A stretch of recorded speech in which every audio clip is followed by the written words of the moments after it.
Hello students, आप सबका स्वागत है एक बार फिर अपने YouTube channel Agastya math academy में। आज की इस वीडियो में हम class 9th chapter 5 I am up and down and round की थ्योरम 8 को क्या है कवर करेंगे। आज इसका हम क्या प्रूफ करेंगे कि ये क्या कहना चाह रही है। थ्योरम कहती है let A B and D E be two chords of a circle with centre C. कि मान लीजिए कोई भी दो कोड हैं जिसमें से एक का नाम है ए बी और एक का नाम क्या है डी, किसी एक सर्कल की जिसका सेंटर क्या दे रखा है, सी दे रखा है।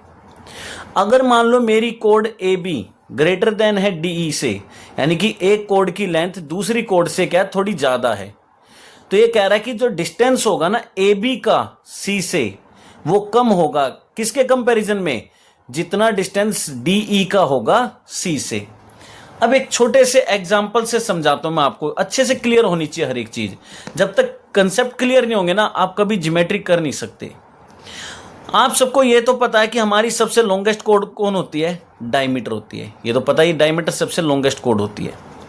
अगर मान लीजिए ये मेरी सेंटर के बिल्कुल पास की एक लगा रहा हूं मैं, यहां पर देखिए ये सेंटर से बस इतनी से डिस्टेंस पे है। डिस्टेंस कैसे नापते हैं पता ना, परपेंडिकुलर लेके चलते हैं। ये हो गया। अब देखिए जैसे जैसे मैं डिस्टेंस बढ़ाता जाऊंगा आप खुद देखते जाएंगे कि कोड की लेंथ क्या होती जाएगी, कम होती जाएगी। और कोड क्या होता है ये मैंने आपको बता रखा है। कोड होती है वो लाइन सेगमेंट जो सर्कल के किन्हीं भी दो पॉइंट को क्या करती है, आपस में ज्वाइन करती है, उसको क्या बोलते हैं, कोड बोलते हैं। अब देखिए जितना मेरा सेंटर से डिस्टेंस बढ़ता जा रहा है कोड का, ये डिस्टेंस कम है, इस कोड का इससे डिस्टेंस क्या है, थोड़ा ज़्यादा है, इस वाली कोड का और भी ज़्यादा हो गया, इस वाली का और भी ज़्यादा हो गया। तो सेंटर से हमारी कोड जितनी दूर होती जाएगी ना उसकी लेंथ हमेशा क्या होती जाएगी, कम होती जाएगी।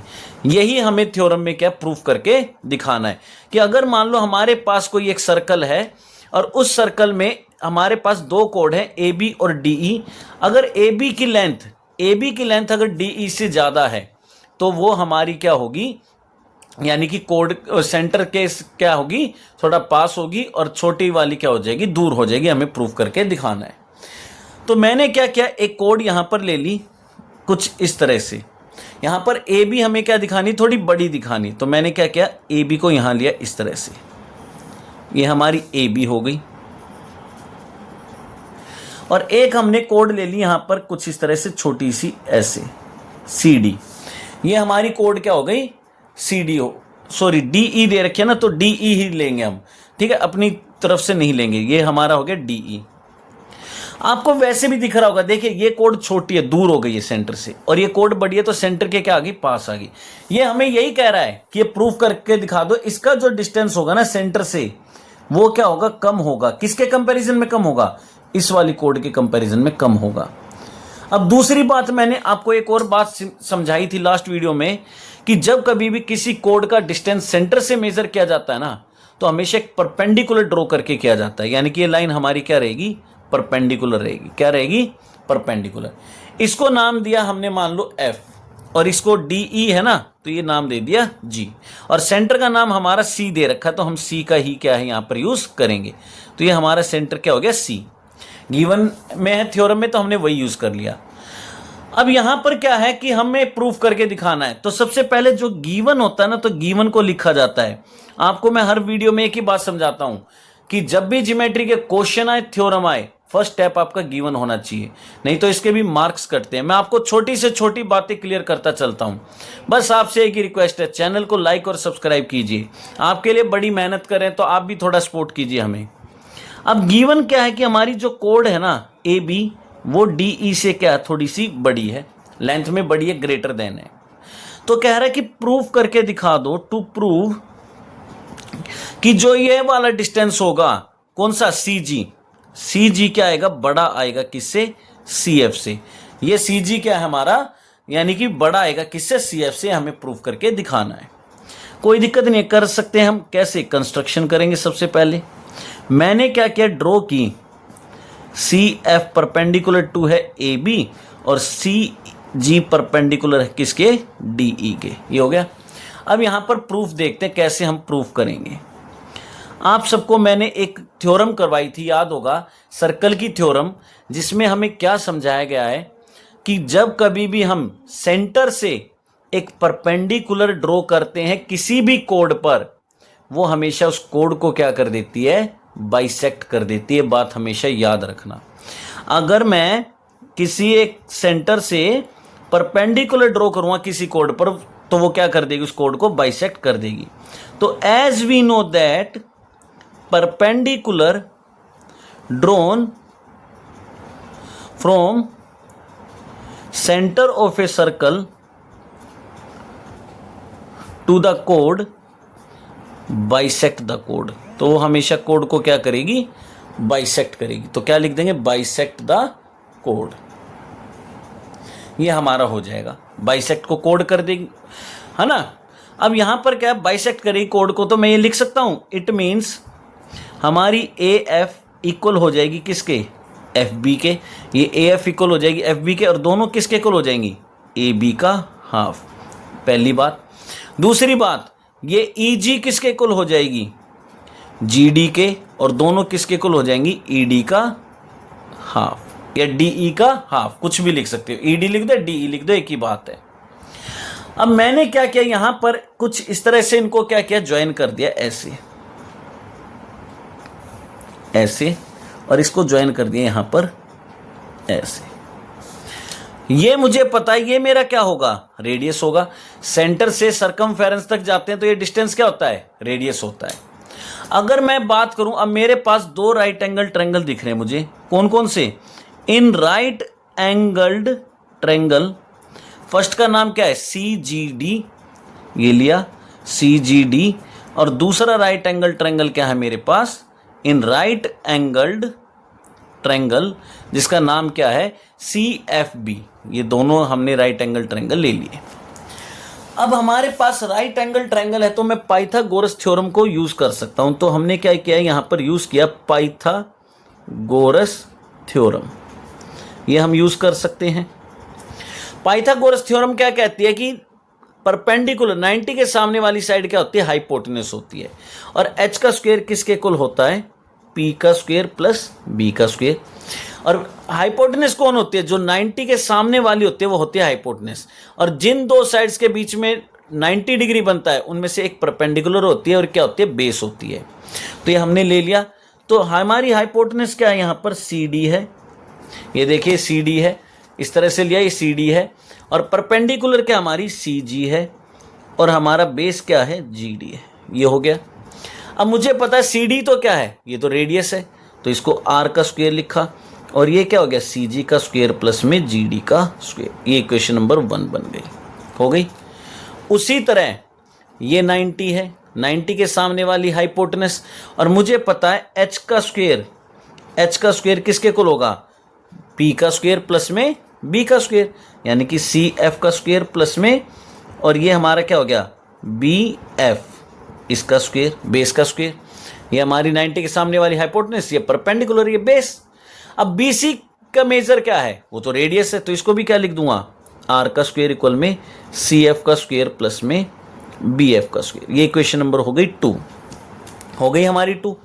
अगर मैं दोनों को कंपेयर करूं 1 और 2 को, ठीक है, फ्रॉम 1 एंड 2, और तीसरा हमारा, चलो अभी देखते हैं, फ्रॉम इक्वेशन 1 एंड 2 हमने क्या पाया कि इसका मतलब सी जी स्क्वेयर प्लस में जी डी स्क्वेयर किसके इक्वल होगा, सी एफ स्क्वेयर प्लस में बी एफ स्क्वेयर, ये होगा। ये तो हमें पता ही है ना। दूसरा, हमें एक और बात बोली गई थी कि ए बी का मेजर डी ई से बड़ा है, ए बी का मेजर डी ई से बड़ा है। अगर ये मेरी 8 है, समझना, अगर ये मेरी 8 सेंटीमीटर है, तो ये मैंने मान ली 6 सेंटीमीटर है ना। 8 का आधा कितना होता है, 4, 6 का आधा कितना होता है, 3, यानी कि इसका जो हाफ बी एफ है वो भी क्या होगा, इसके हाफ से बड़ा होगा, होगा कि नहीं होगा। तो मैं यहां पर लिख सकता हूं बी एफ हमारी ग्रेटर देन है, बी एफ ग्रेटर देन हमारी किससे, डी जी से, किससे, डी जी से। अब कहोगे क्यों, बिकॉज ए बी हमारी ग्रेटर देन थी किसके, डी ई के। जब ए बी बड़ी है तो उसका हाफ बी एफ भी क्या होगी, बड़ी होगी ना, ये तो समझ गए।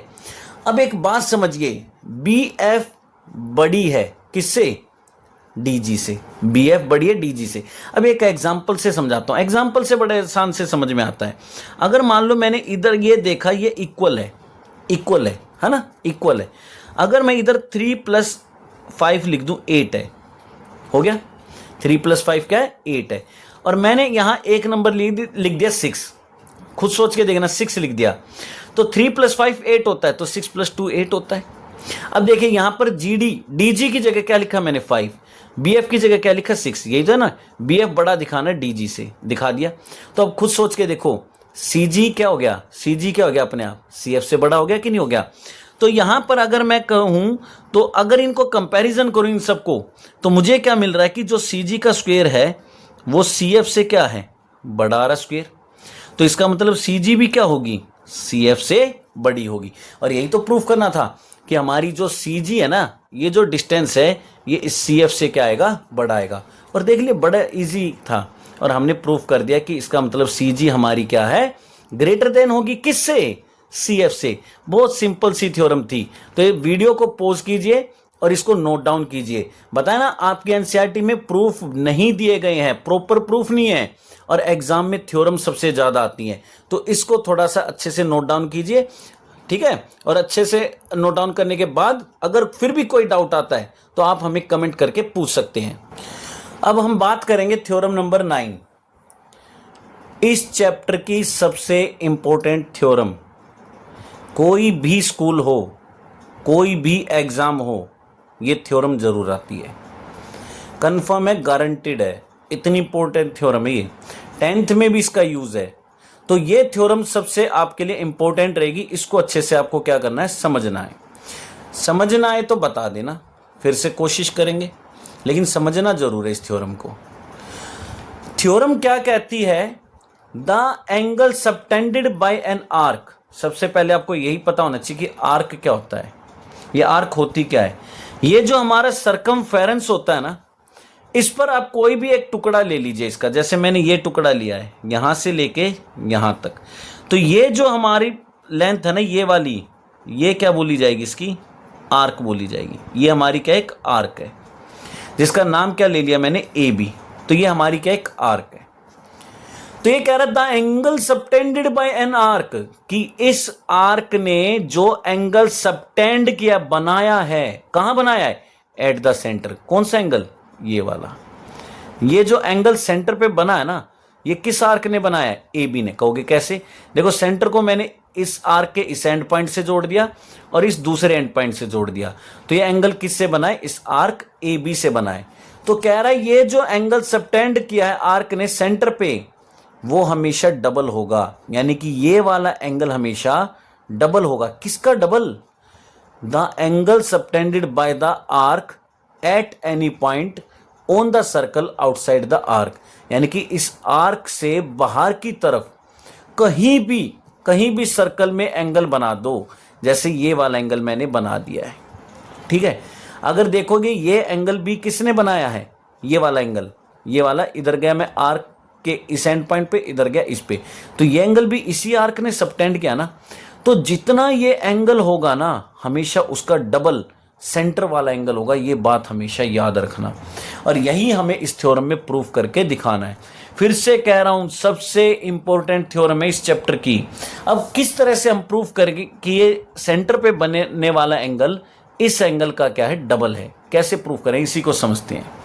देखिए सबसे पहले मैंने क्या किया, यहां पर इस एंगल को, इस पॉइंट को C को सेंटर से क्या कर दिया, ऐसे ज्वाइन कर दिया। सेंटर से क्या कर दिया, ऐसे ज्वाइन कर दिया, कुछ इस तरह से, और इसको एक्सटेंड कर दिया कहां तक, पॉइंट D तक। कहां तक एक्सटेंड किया, D तक। अगर मैं देखूं तो ये मेरा सेंटर O है, हो गया। तो सबसे पहले हमें गिवन क्या दिया गया है उसको समझते हैं कि यहां पर गिवन क्या है।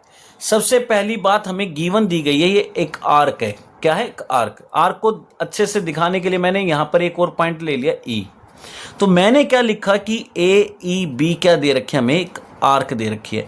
बताया ना ज्योमेट्री का रूल नंबर 1, गिवन जरूर होना चाहिए, नहीं हुआ तो फिर ये लगा लो मार्क्स कटेंगे ही कटेंगे, ये कंफर्म है।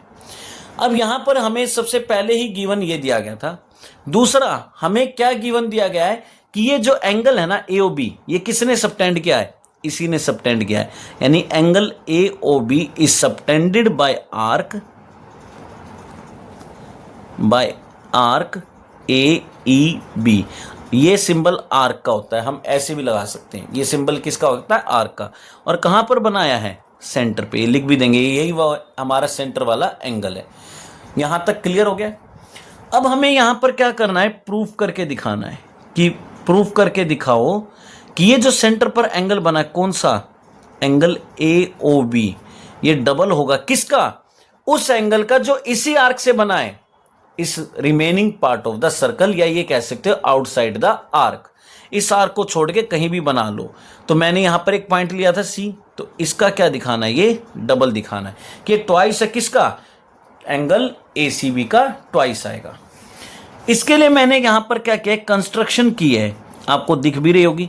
मैंने सबसे पहले क्या किया, ज्वाइन किया C एंड O को, फिर मैंने क्या कर दिया, प्रोड्यूस कर दिया इसको कहां तक, पॉइंट D तक, पॉइंट D तक इसको क्या कर दिया, यहां पर प्रोड्यूस कर दिया। अब यहां पर हम प्रूफ देखते हैं कि कैसे हम प्रूफ कर सकते हैं। अगर आपके याद होगा, मैंने आपको एक थ्योरम बताई थी या एक प्रॉपर्टी बताई थी ट्रायंगल की, वो क्या, कि अगर किसी भी ट्रायंगल की हम बात करते हैं, किसी भी ट्रायंगल की अगर हम बात करते हैं, उसमें अगर दो साइड हमारी बराबर होती है ना, इक्वल होती हैं, तो हमेशा उनके अपोजिट एंगल, इसके अपोजिट क्या है, ये है, इसके अपोजिट ये है, तो ये दोनों एंगल भी हमेशा क्या होंगे, इक्वल होंगे, ये हमेशा याद रखना। तो हमारा सबसे पहले ट्रायंगल लिया मैंने AOC, ये गलती से B लिख दिया, AOC ले लिया, ये हमारा हो गया AOC। अब इस AOC में अगर मैं बात करूं तो AO किसके इक्वल आएगा, OC के। अब कहोगे AO OC के इक्वल क्यों है, रीजन तो देना ही पड़ेगा। तो हमने दिया ना कि दोनों के दोनों क्या है, हमारे रेडियस है, दोनों ही रेडियस है, ये भी हमारा रेडियस है, ये भी हमारा रेडियस है, दोनों इक्वल हो गए। तो मैं यहां पर एक बात लिख सकता हूं कि इसके अपोजिट कौन सा एंगल है, ये वाला, यानी कि एंगल OCA, और इसके अपोजिट कौन सा एंगल है, ये वाला, यानी कि OAC। ये दोनों क्या होंगे, हमारे इक्वल होंगे। रीजन बताया ना, रीजन सबसे मेन है ज्योमेट्री में। जब तक ज्योमेट्री में रीजन नहीं दोगे, मार्क्स नहीं मिलेंगे। तो यहां पर हमें पता है कि angles opposite to equal sides are also equal, कि वो एंगल जो किसी इक्वल साइड्स के अपोजिट लाई करते हैं, वो भी हमेशा क्या होते हैं, इक्वल होते हैं। और ये बन गई मेरी इक्वेशन नंबर 1। उसी तरह मैंने दूसरा ट्रायंगल लिया, कौन सा, BOC, ये वाला लिया, ट्रायंगल BOC, ये ले लिया हमने BOC। अगर मैं ध्यान से देखूं, इसकी BO और इसकी OC, ये तो इक्वल है। अब कहोगे ये क्यों इक्वल है, फिर वही रीजन, दोनों ही क्या है, रेडियस है। तो यहां पर लिख सकता हूं, इसकी BO और इसकी OC दोनों इक्वल है, क्यों है, बोथ रेडाई, दोनों रेडियस है। अगर ये दोनों इक्वल है तो इसके अपोजिट कौन सा एंगल है, ये वाला, यानी कि OCB, और इसके अपोजिट कौन सा एंगल है, ये वाला, है ना, यानी कि OBC। तो ये भी दोनों आपस में इक्वल होंगे। तो मैं लिख सकता हूं, देन एंगल OCB इक्वल है किसके, OBC के। रीजन सबसे बड़ी बात है, angles opposite to equal sides are equal. तो ये भी हमने लिख दिया, तो ये हमारे क्या होंगे, इक्वल होंगे। ये इक्वेशन नंबर 2 हो गई, यहां तक तो कोई डाउट नहीं है ना। तो ये हमारे इक्वल हो गए। अब मुझे पता है ये ट्रायंगल है मेरा AOC। अगर मैं ध्यान से देखूं, ये वाला एंगल, ये वाला देखो, यहां तक का ये वाला एंगल ऐसे जो है, सिर्फ इतना दिखाई दे रहा है, ये वाला AOD। अगर ध्यान से देखोगे, ये तो एक्सटीरियर एंगल है, और हमें पता है एक्सटीरियर एंगल किसके इक्वल होता है, sum of opposite interior angles, sum of opposite interior angle. तो मैं ये लिख सकता हूं कि हमारा जो एंगल AOD है वो इक्वल होगा किसके, OAC प्लस में OCA। क्यों, एक्सटीरियर एंगल प्रॉपर्टी है। कैसी प्रॉपर्टी है, एक्सटीरियर एंगल प्रॉपर्टी है ट्रायंगल की, कि जो एक्सटीरियर एंगल होता है वो हमेशा इंटीरियर एंगल्स के सम के इक्वल होता है और वो भी अपोजिट। अब कहोगे ये अपोजिट नहीं है, नहीं, ये इसके साथ जुड़ा है, एडजेसेंट है। अपोजिट कौन हो गए? ये हो गए।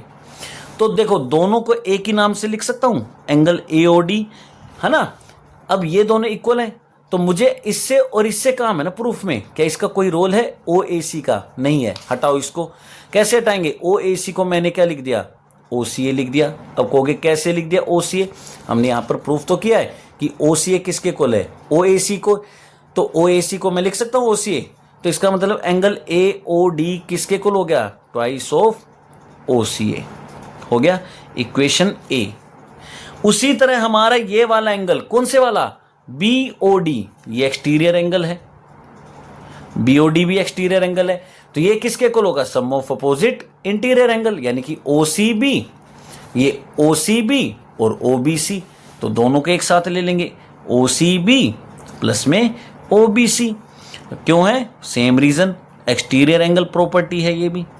ऐसे कर देंगे इसको हम, है ना। दोनों को एक ही नाम से लिख दूं, और वो नाम क्या होना चाहिए हमारा? वो नाम हमारा होना चाहिए, ये तो इसका तो कोई काम ही नहीं है, OCB होना चाहिए। तो मैंने यहाँ पर क्या लिखा, ये थोड़ा गंदा हो गया है, इसको साफ लिखते हैं। तो हमें OCB से काम है, तो OBC को भी क्या लिख देंगे? OCB। अब कहोगे क्यों लिख दिया? ये रहा ना रीज़न, OBC किसके इक्वल है? OCB के। तो मैंने क्या लिखा कि BOD किसके इक्वल हो गया? Twice of OCB। ये इक्वेशन नंबर B है ना। अब अगर मैं दोनों को ऐड कर दूं A और B को, देखो लेफ्ट हैंड आपस में इक्वल होंगी, AOD प्लस BOD, और RHS आपस में इक्वल होंगी, OCA प्लस में ट्वाइस ऑफ OCB, है ना। ये एंगल का साइन है, ये हो गया। यहाँ पर 2 कॉमन आ रहा है, 2 कॉमन निकाल दिया, ये हो गया OCA प्लस का OCB, हो गया ना। OCA प्लस OCB तो कॉमन निकल गया। अब ये देखिए AOD plus BOD, AOD plus BOD, ध्यान से देखिए, AOD प्लस BOD, ये तो पूरा एंगल हो गया ना। कहाँ से कहाँ तक? AOB तक। तो मैं इन दोनों का सम क्या लिख सकता हूँ? AOB लिख सकता हूँ। अब ये तो AOB बन गया। अब देखिए OCA प्लस OCB, इनको भी ऐड कर लेते हैं।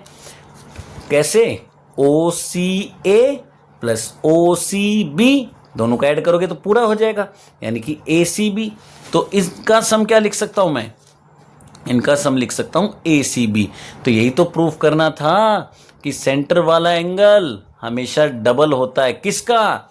उस एंगल का जो इस आर्क के बाहर कहीं भी बनाया जाएगा। तो कर दिया ना प्रूफ कि ये वाला एंगल हमारा क्या आ रहा है? इसका डबल आ रहा है।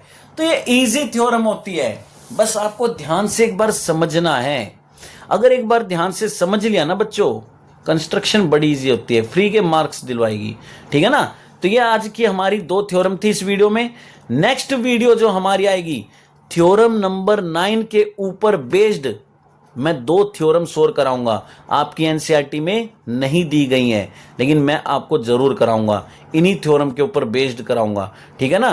तो मिलते हैं नेक्स्ट वीडियो में, तब तक इनको अच्छे से समझिए, नोट डाउन कीजिए और चैनल को दबा के सब्सक्राइब कीजिए और अपने फ्रेंड्स के साथ वीडियो को ज़्यादा से ज़्यादा शेयर कीजिए। Thank you.